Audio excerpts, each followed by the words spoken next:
Hello friends, आप सभी का बहुत बहुत स्वागत है आपके अपने चैनल बी टॉक्स पर। तो आज इस वीडियो में हम डिस्कस करने वाले हैं 6 big mistakes of beginner investors in stock market.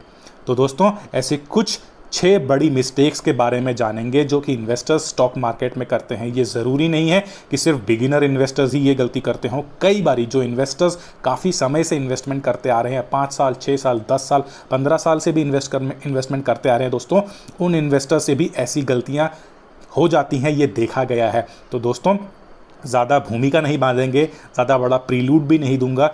Start करते हैं अपने इस वीडियो को और जानते हैं हमारी सबसे बड़ी मिस्टेक जो कि इन्वेस्टर्स करते हैं दोस्तों। तो दोस्तों, जो सबसे पहले जो इन्वेस्टर्स जिनको हमने कैटेगरी दी है दोस्तों, वेटिंग इन्वेस्टर्स का। जी हाँ दोस्तों, ऐसे इन्वेस्टर्स खाली वेट ही करते रहते हैं। इनको कभी इन्वेस्ट करने का सही लेवल नज़र ही नहीं आता।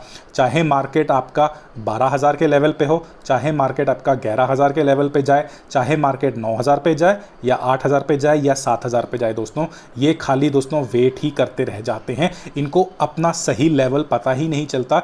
अगर मार्केट 7-8,000 पे आ जाता है तो इनको लगता है मार्केट 7,000 पे जाएगा। अगर मार्केट 7,000 पे आ जाता है तो इनको लगता है कि मार्केट 6,000 पे जाएगा। दोस्तों, ऐसे इन्वेस्टर्स बहुत ज़्यादा वीडियोस देखते हैं, बहुत ज़्यादा यूट्यूब में जाएंगे, हर एक वीडियो को खोल खोल के देखेंगे और बोलेंगे, और हर यूट्यूब चैनल जाके उनको बोलेगा कि नहीं, ये आज अगर 8,000 गिरा है तो मार्केट में और गिरावट आएगी, मार्केट में और डिप आएगा, मार्केट 7,000 तक जाएगा। जब 7,000 में जाएगा तो और कई चैनल वाले आएंगे, कई मीडिया हाउसेज आपको टीवी में दिखाएंगे, कई मीडिया हाउसेज आपको न्यूज़पेपर्स में दिखाएंगे, कई तरह के आपको सजेशंस दिए जाएंगे, आपके मोबाइल में आपके मैसेजेस आएंगे, एसएमएस आएंगे, व्हाट्सएप पे आएगा, टेलीग्राम चैनल आएगा और बोलेगा जी नहीं, 7,000 तो कुछ नहीं है, मार्केट इससे भी नीचे, मार्केट 6,000 पे जाएगा।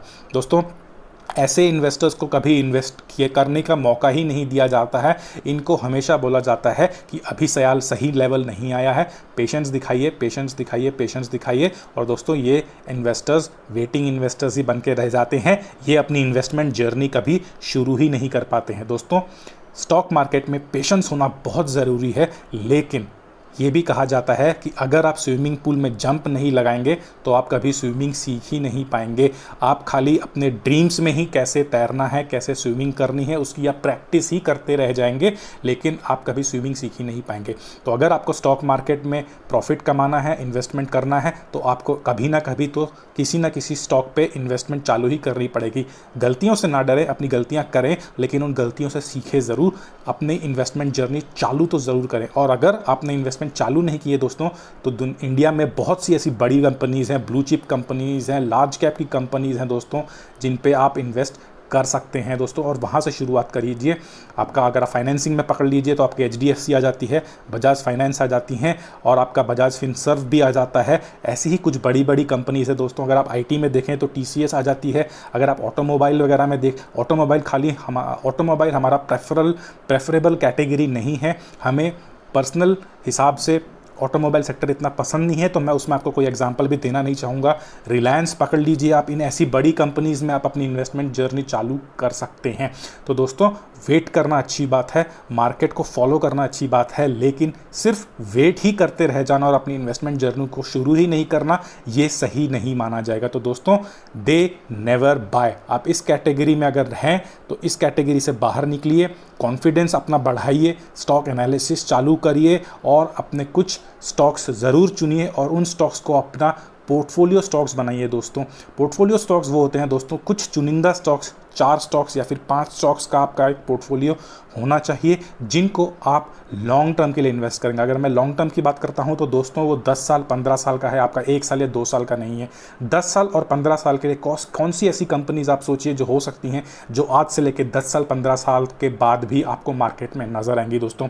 तो ऐसी कंपनीज अगर आप सोचें तो वो आपकी आ जाएंगी, HDFC आ जाएंगी, हिंदुस्तान यूनिलीवर आ जाएंगी, आपकी ITC आ जाएगी, आपकी रिलायंस आ जाएगी दोस्तों, आपकी बजाज फाइनेंस आ जाएंगी दोस्तों, और ऐसी कई अनगिनत कंपनियां हैं दोस्तों जो पिछले 15-20 साल से मार्केट में हैं और आगे आने वाले 15-20 साल में भी ये कंपनीज मार्केट में रहेंगी।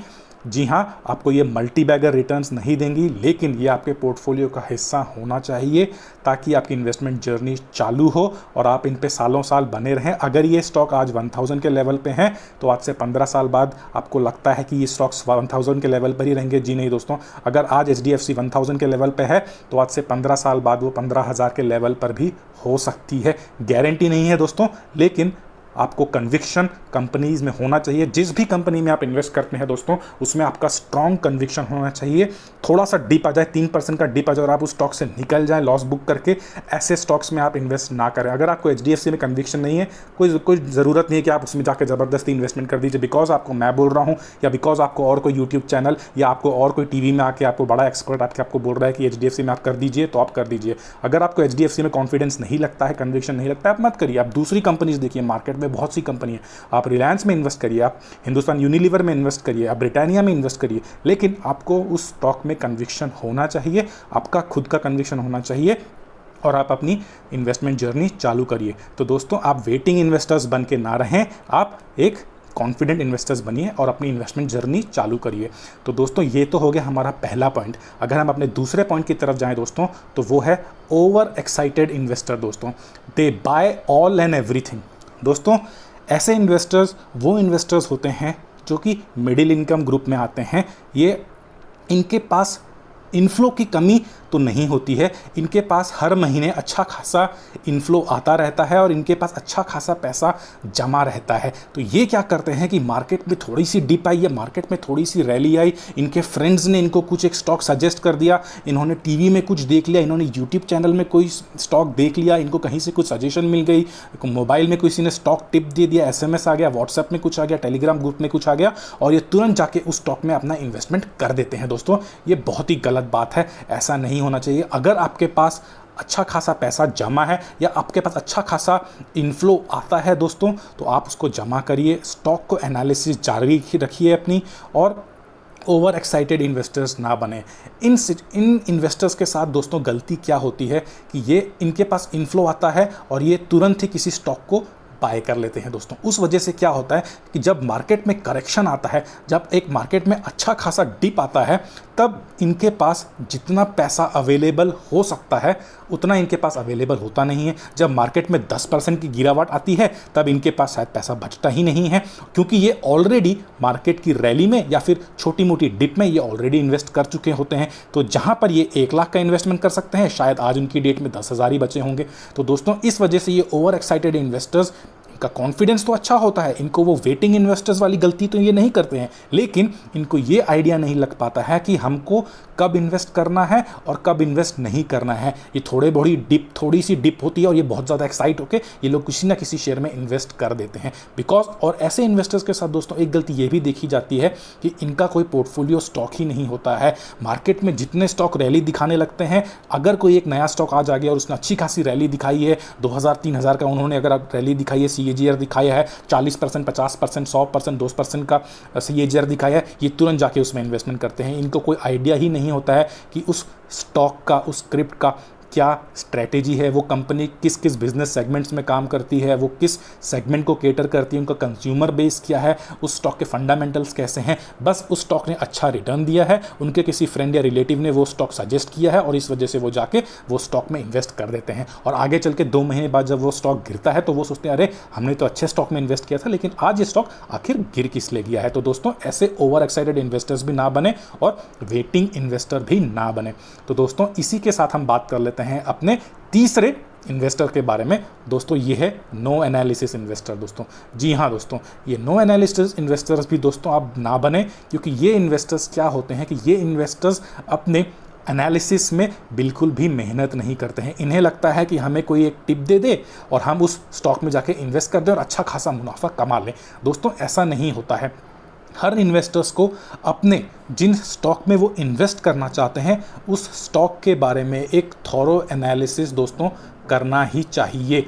चाहे वो आपका HDFC हो, चाहे वो आपका रिलायंस हो, चाहे वो आपका एशियन पेंट्स हो, चाहे वो आपका बजाज फाइनेंस हो। दोस्तों, हर स्टॉक में जिसमें आप इन्वेस्ट करें उसमें आप अपना एक पर्सनल कन्विक्शन ज़रूर लाइए, अपना पर्सनल कॉन्फिडेंस ज़रूर लाइए, तभी जाके उन कंपनीज़ पे आप उनके शेयर खरीदिए या फिर आप उस स्टॉक को अब बाय करें।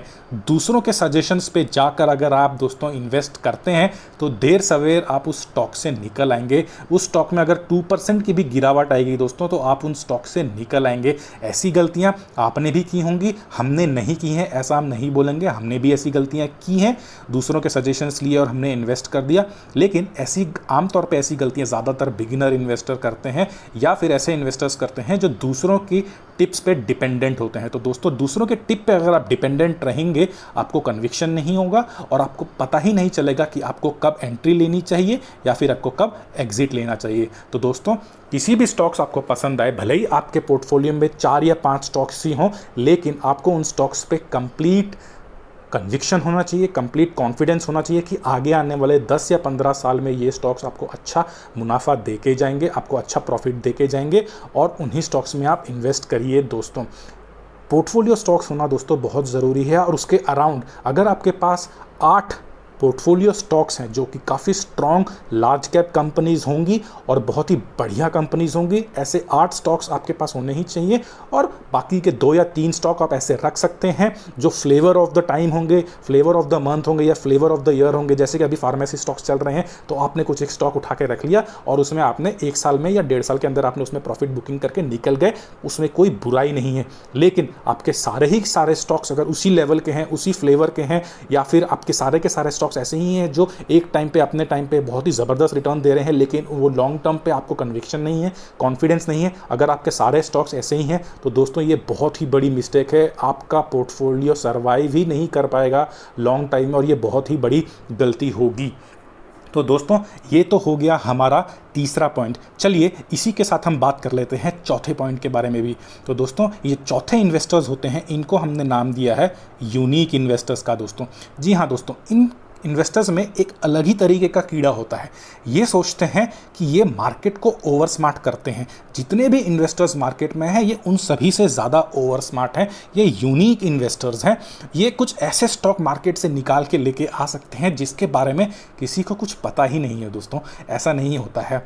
एक बात नोट करिए कि अगर आपको कुछ पता है दोस्तों तो वो सभी को पता है। ऐसा नहीं है कि सिर्फ उस स्टॉक की नॉलेज सिर्फ आपको ही है, ऐसा कभी नहीं हो सकता है। उसके बारे में सभी को मालूम है। अगर आपको मालूम है तो सबको मालूम है। If you know then everyone knows. अगर कुछ ऐसी सीक्रेट बात है जो किसी को नहीं पता है दोस्तों तो वो चीज़ आती ही नहीं है मार्केट में। वो होने के बाद ही रिटेल इन्वेस्टर्स, हम जैसे इन्वेस्टर्स को होने के बावजूद ही पता चलता है। जैसे कि अगर आप मार्केट रैली की बात करें, मार्केट डिप की बात करें जो मार्केट मार्च के टाइम पर आया था दोस्तों, उसमें कई एक्सपर्ट्स बोल रहे थे कि और गिरेगा बिकॉज कंपनीज़ का प्रॉफिट नहीं हो रहा है, कंपनीज का बिजनेस नहीं चल रहा है, लॉकडाउन अनाउंस हो चुका है, आगे जाके आपके जून के क्वार्टर रिजल्ट जब निकलेंगे तब जाके मार्केट और भी ज़्यादा गिरेगा। लेकिन दोस्तों वैसा हुआ ही नहीं। मार्च की जो डिप था दोस्तों वो अभी तक सबसे बड़ा डिप था और उसके बाद उस डिप को सरपास करने वाला कोई डिप आया ही नहीं। उसके बाद 1-2 छोटे छोटे डिप्स आए लेकिन मार्च के डिप को पास करने वाला कोई दूसरा बड़ा डिप आया ही नहीं। तो इस वजह से जो इन्वेस्टर्स वहाँ पर वेट कर रहे थे कि इससे भी बड़ा डिप आएगा, वो कभी आया ही नहीं। और जिन लोगों को लग रहा था कि हमारा जो कंपनीज़ है वो रिजल्ट्स के बाद और भी ज़्यादा डिप करेगा, मार्केट और भी तेज़ी से गिरेगा, ऐसे यूनिक इन्वेस्टर्स को भी कभी इन्वेस्टमेंट करने का मौका मिला ही नहीं। बिकॉज उन्होंने जो मार्केट का मार्च में जो डिप आया था उसमें उन्होंने पार्टिसिपेट ही नहीं किया। उन्हें लगा कि वो यूनिक इन्वेस्टर्स बनेंगे। उन्होंने कुछ ऐसा ज्ञान हासिल कर लिया है जो शायद किसी के पास है ही नहीं और वो इन्वेस्टर्स कभी इन्वेस्ट कर ही नहीं पाए।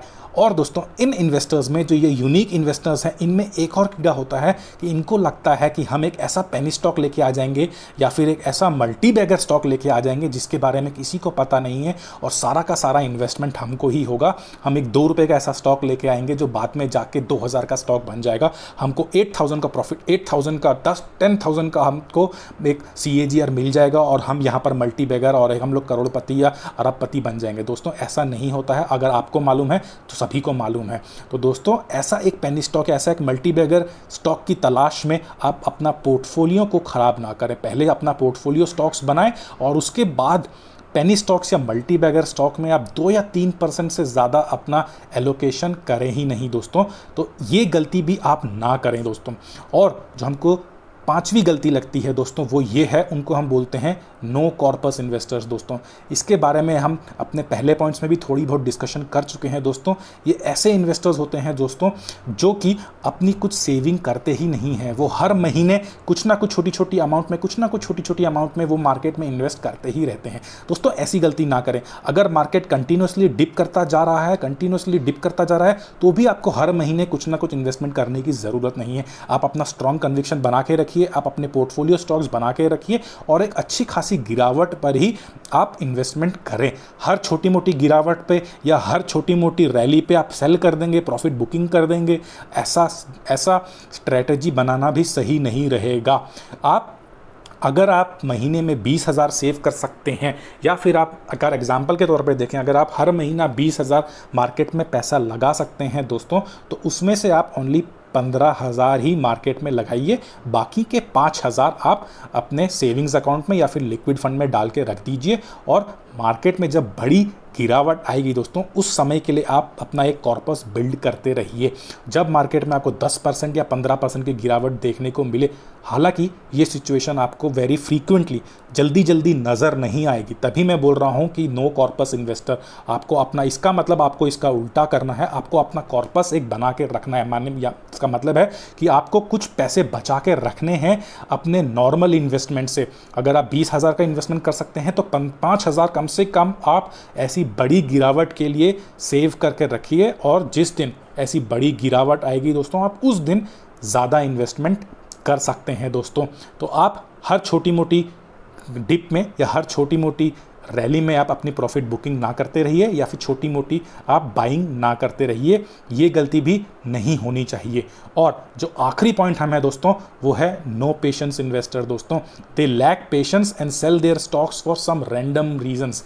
जी हाँ दोस्तों, नो पेशेंस इन्वेस्टर कैसे होते हैं दोस्तों?